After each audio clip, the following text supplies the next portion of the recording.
बादलपुर गांव में एक परिवार रहता था। उसमें बड़ा बेटा चिंटू, छोटा बेटा रिंकू और उसकी माँ विमला और उसके पति का देहांत हो गया था। चिंटू जो बड़ा बेटा था वो बहुत ही भोला था। वो किसी के भी बातों में आ जाता था। लेकिन जो रिंकू था वो बहुत ही चालाक और लालची किस्म का बच्चा था। वो विमला का सो, सोतेला बेटा था। और जो विमला थी वो तो बहुत ही भोली और शरीफ औरत थी। लेकिन एक दिन चिंटू को रिंकू ने बोला, अरे भैया, कैसे हो आप? अच्छे हो? कैसी चल रही है आपकी पढ़ाई, बताइए मुझको। अरे हाँ हाँ ठीक हूँ मैं। तो तुम कैसा है रिंकू? आज मेरे से कैसे बात करनी हुई? ऐसा तो तुम मुझको बहुत कम बुलाता है। क्या बात है, बताओ क्या काम है? पैसे चाहिए कुछ मुझसे? बताओ क्या चाहिए। अरे भैया, पैसे की तो कोई बात नहीं है। मैं तो आपको कुछ बात करनी थी आपके साथ। तो हाँ हाँ बोलो, क्या बात करनी है? मैं तुम्हारे साथ बात करूंगा। बताओ क्या बात करनी है, जल्दी बताओ। अरे भैया, जैसे कि आपको पता है, अब हमारी पढ़ाई खत्म होने वाली है। 2 महीने ही रह चुके हैं। लेकिन न देखो, इसके बाद हम क्या करेंगे? हमारी शादी भी होगी, क्योंकि हम कितने तो बड़े हो चुके हैं। तो मैं तुमको एक बात कहना चाहता हूँ कि जो हमारी जमीन है वो तुम हमारी माँ को ये बता दो कि वो जमीन अपने नाम हमारे नाम कर दे। ऐसा कह सकते हो तुम माँ को? या क्या बात कर रहा है भाई तू? आज तुमको क्या हो गया? अगर तो कमी नहीं, ऐसा तुमने बोला। क्यों, ऐसा क्यों बोलेंगे हम अपनी माँ को? माँ के पास जमीन है, कहीं चली थोड़ी है। माँ के पास ही रहेगी। और अगर माँ को कभी कुछ हुआ तो वो जमीन तो मेरे नाम आ जाएगी। तुम इतनी टेंशन क्यों रहे हो? तुम मत फिक्र करो, कुछ नहीं होगा। अरे भैया, यही तो आप सोच नहीं रहे। देखो, अगर जमीन माँ के पास रहेगी, अगर उनको मान लीजिए कभी उनका देहांत हो गया, क्योंकि वो बुढ़ी तो हुई पड़ी है, अगर उनका देहांत हो गया तो उसके बाद जमीन आपके नाम नहीं आ सकती ना। क्या पता वो पंचायत के नाम लगा दे जमीन। तुम सोचते नहीं, सोचो जरा। तो इसका मतलब क्या है? क्या कहना चाहता है तुम? कि हम अपनी माँ से जमीन छीन लें? लेकिन कैसे छीनेंगे? हमारी माँ को ऐसे कैसे बोलेंगे? बताओ जरा। अरे भैया, आप तो बहुत ही भोले हो। देखो, माँ तो बहुत बुजुर्ग है, आपको पता है। उनसे चला तो जाता नहीं। वो तो खाना ही बहुत मुश्किल से पकनाती है अपना। हम ऐसा ही करते हैं। उनको मुश्किल है ना वो। उनको आजाद ही कर देते हैं तो कैसा होगा? टेंशन फ्री कर देते हैं, कैसा लगेगा बताओ? अरे अरे, क्या मतलब टेंशन फ्री? कैसे, क्या बोल रहा है? मुझको समझ नहीं आया यार। अरे भैया, आप समझे नहीं। मेरा मतलब, उनको मार देते हैं ना तो कैसा लगेगा? अरे अरे, ये क्या बोल रहा है? तुम पागल वागल हो गया है क्या रिंकू? अगर तुम अपनी माँ का सका बेटा होता तो भी ऐसा बोलता क्या? तू सौतेला है इसलिए ये बोला है ना। लेकिन मैं अपनी माँ को नहीं मार सकता। ये मैं तुमको पहली और आखिरी बार बता रहा हूँ। लेकिन भैया, मेरी बात तो सुनो। एक बार सुनो तो सही। अरे चुप चुप चुप कर।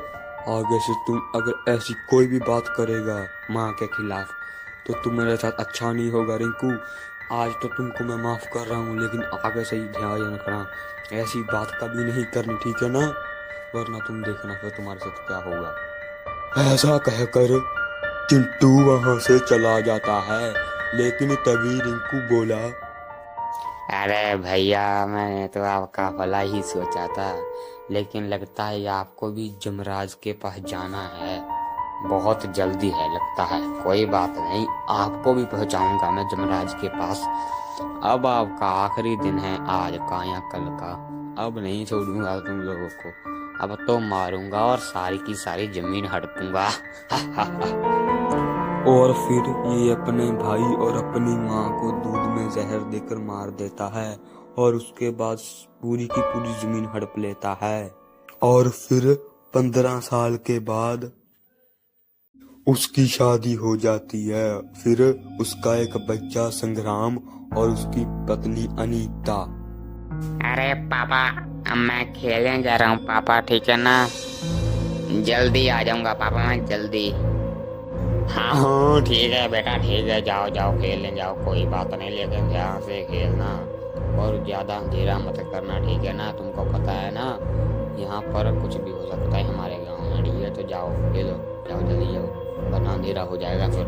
अरे यार तुम्हारी लाइफ तो सेट है ना संगम, जो चाहे तुमको वो ही तो मिल जाता है।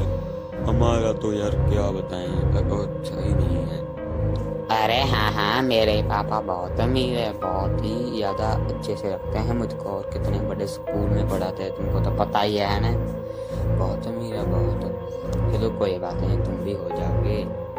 हाँ हाँ चलो कोई बात नहीं, चलो हम खेलते हैं फिर, ठीक है ना? चलो चलो आ जाओ। अरे अरे अरे संग्राम भाई, मुझको घर जाना पड़ेगा, मेरे पेट में बहुत दर्द हो रहा है। तुम ऐसा करो, तुम अकेले खेलो यहाँ पर और आप जल्दी अपने घर जा रहना, ठीक है ना? मैं घर जाता हूँ, पेट में दर्द हो रहा है यार।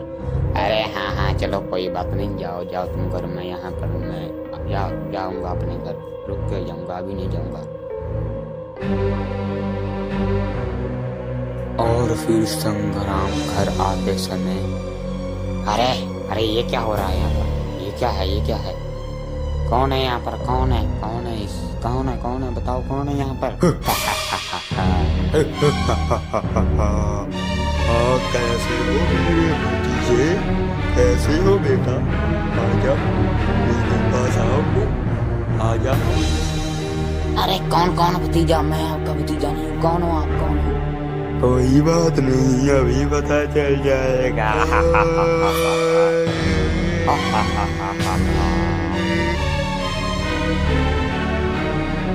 अरे अरे भगवान, बात सुनो मेरी जरा। रात तो यार संग्राम घर ही नहीं आया, कहाँ रह गया वो? अरे कोई बात नहीं जी, अपने दोस्त नितिन के घर सो गया होगा, कोई बात नहीं, हम पता कराते हैं, जाकर चलें।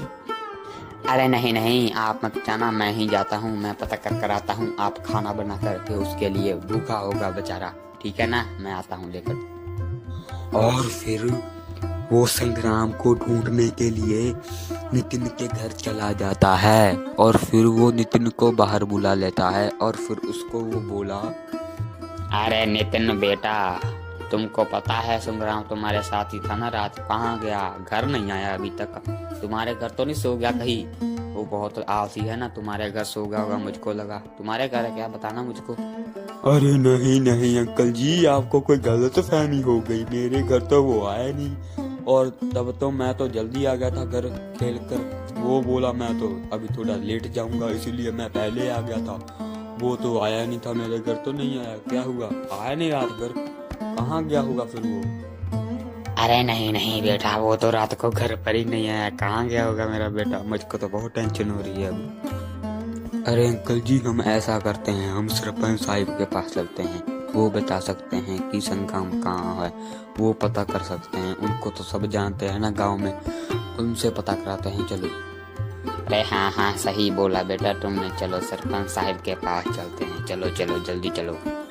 और ऐसा कहकर वो सरपंच साहिब के पास जाने के लिए निकल जाते हैं, और फिर वो सरपंच के घर के अंदर चले जाते हैं, और सरपंच भी अंदर होता है।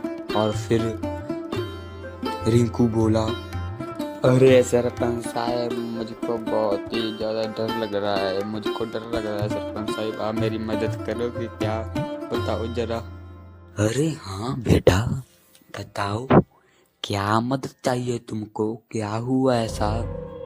तुम इतने घबराए हुए क्यों हो, क्या बात हो गई? अरे सरपंच साहब, जो मेरा बेटा है ना संगम, वो पता नहीं कहीं चला गया है, रात से घर नहीं आया, उसको बहुत ढूंढा लेकिन नहीं, मिल नहीं रहा। वो किसी के भी दोस्त के घर में भी नहीं है अपने, क्या करूं सरपंच साहब, अब कहाँ ढूंढे? आप ही मेरी मदद कर सकते हो, करिए प्लीज मदद सरपंच साहब।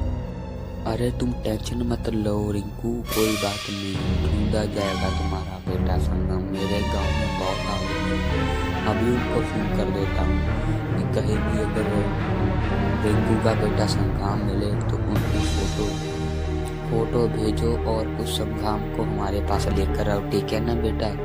टेंशन मत लो रिंकू, टेंशन मत लो, ढूंढा जाएगा थोड़ा सा। और फिर से पंच के बाद भी रात को संग्राम को ढूंढ लेते हैं।